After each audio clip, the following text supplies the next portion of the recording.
In example 1, we're going to determine which postulate should be used to prove the triangles are congruent based on the information in the diagram.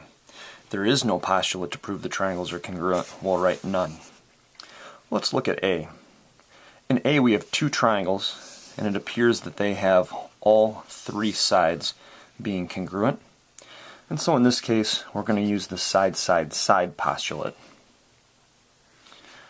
For part B, we see with these two triangles here, we have two sides that are congruent and an angle that is congruent. The angle is formed by the two sides that are congruent. We call that angle an included angle. And so this one will be side, angle, side.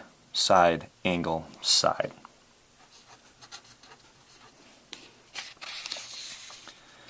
In part C, we see we've got two sides that are congruent, here and here, and also an angle that is congruent between the two triangles. Notice how this angle and this angle, each one, is included between the two sides. So this one's going to be side, angle, side. Side, angle, side.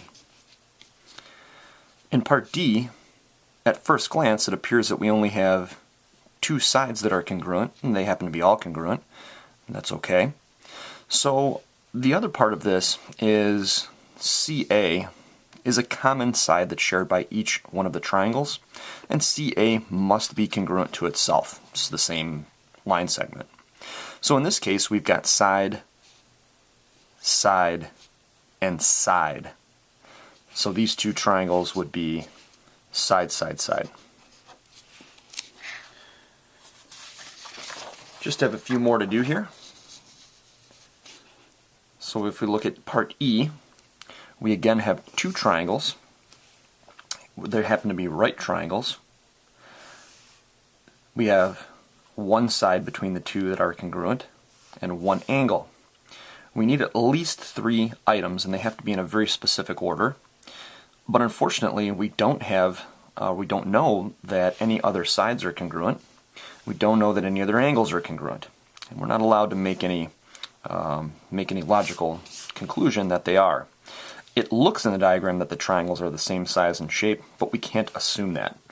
So we're going to write none. There is no postulate that would prove that these two triangles are congruent.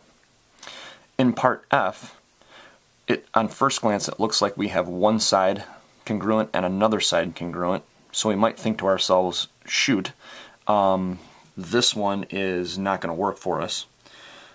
But if you take a closer look, we actually have vertical angles here. So we've got this angle congruent to this angle if we look at these intersecting lines, and we know vertical angles are congruent. So this one actually is going to be side, angle, side. Side, angle, side. With G, we can look and see that we have two angles that are congruent,